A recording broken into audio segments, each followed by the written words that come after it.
Welcome to Kathacast, where the stories of Bharat come alive.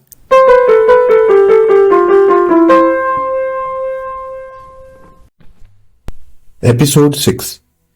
We are all emotional beings. We feel a wide range of emotions, but only a select few among us can actually identify and manage them as they occur. It is a known fact that in today's fast-paced world, we need both emotional and mental intelligence to succeed. This is true for both our personal and professional life. Now, the question is, can we learn and develop this skill? Can we take inspiration from our itihas? After all, itihas is not just about stories. Itihas is about lessons from which we can learn and grow. In this episode of Kathacast, let us hear some stories from Bhagwan Ram's life and learn how Prabhu Ram is an ideal model of emotional intelligence.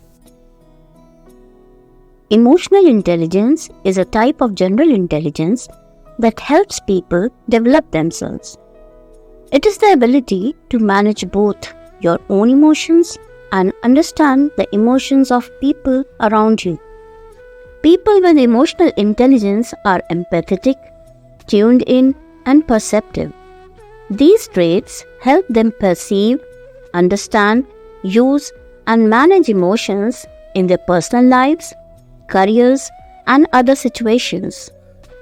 Going back into our itihas and taking into consideration our most popular script, Ramayana, we find Lord Ram as an ideal model of emotional intelligence.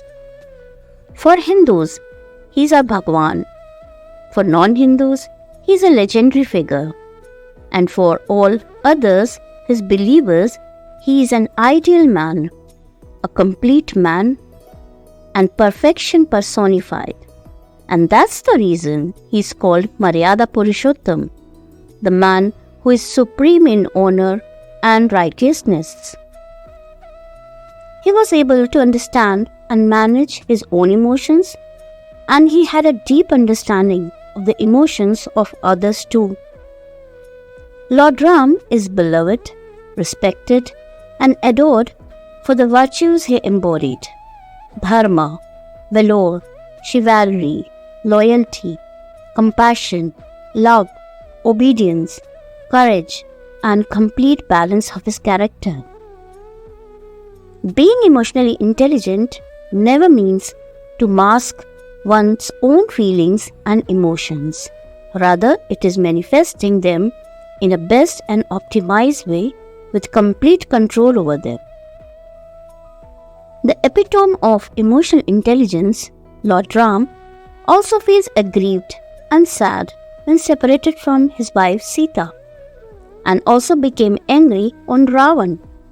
This shows that emotions exist in absolute truth and are inevitable.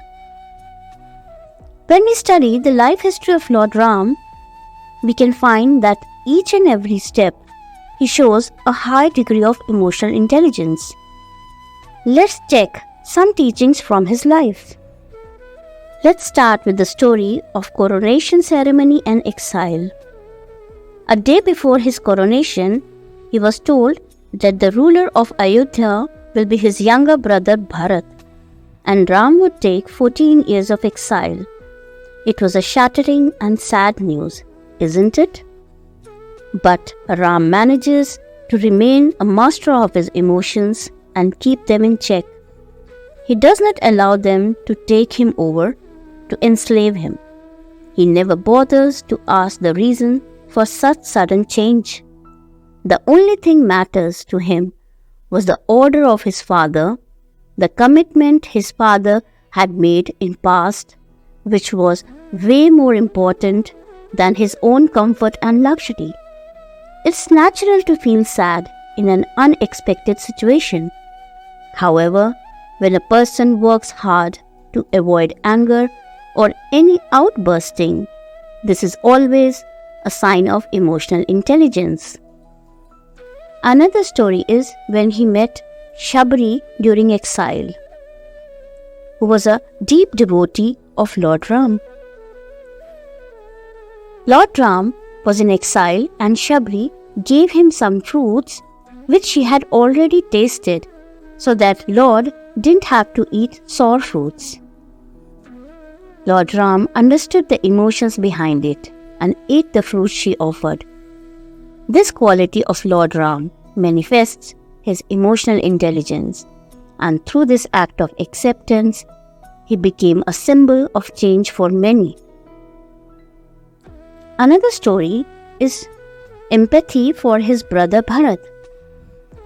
When Ram was going through a dense forest, where the land was rocky, with full of gravel and hard stones, he got hurt and felt pain. He requested to Mother Earth that when Bharat comes to meet him, kindly make herself smooth and walkable.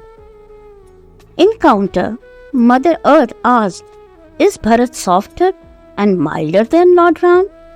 In which he replied that he can bear and resist the pain due to the rocky sand. But when he will come to know that I had to experience this pain, he will go into the deep depth of guilt. Another most important sign of an emotionally intelligent person is empathy. How a person feels about others and puts himself in their position. Another story which shows his emotional intelligence is when he was separated from his wife Sita. It was the saddest part of his life. He literally cried and grieved for her, and like a very emotional and loving husband, asked even birds and animals for some news about Sita, although he could use his powers to search her. One of the Chaupai from Ramcharitmanas says, "Ashram dekhi janaki hina, bhay vikal jas prakrit dina. Hagun khani janaki Sita, रूप seal व्रत name पुनीता। लक्ष्मण समझाए बहु भांति, पूछत चले लता तरुपाती। हे खग, हे मृग, हे मधुकर श्रेणी, तुम देखी सीता मृग नयनी?" At that same time, he was also full of rage and anger that he did not consider even devas at that time and said, if they do not bring back his Sita right away, they will witness the full strength of his power. Lakshman had never seen Ram like this before. But handling the situation, Ram manages his emotions and thoughts and decides to search for Sita. Last but not the least is an incident just before killing Ravan. Lord Ram was about to kill Ravan and was standing at the last point of his victory. But see the patience level and decision-making ability, and that too at the power level of his happiness. He simply offers Ravan pardon and asks him to return his wife to avoid any further war. Aren't these an acts of emotionally intelligent person? In simple words, emotional intelligence is similar to emotional equilibrium or stable state of mind and one's own feelings. An emotionally intelligent person knows how and why he is feeling something, and also what others feel. He has a complete control of his emotions. One cannot take good or wise decisions if he is under the influence of his emotions, or in case he is hijacked by his own emotions.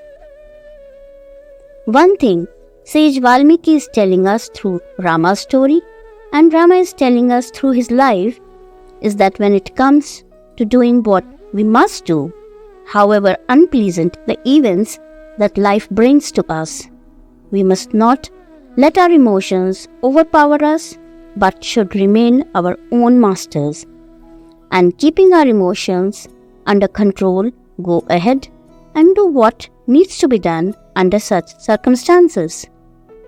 Dhanyavad. Kathacast takes you on a journey of understanding Bharat, Dharma and Sanatan values through Katha, that is stories, itihasa, that is history, Utsav, that is festivals, and Bodhiks, that is intellectuals. This podcast offers a nuanced perspective that empowers you to live life with a dharmic worldview. We hope you enjoy the content. Thanks for listening and see you in the next episode.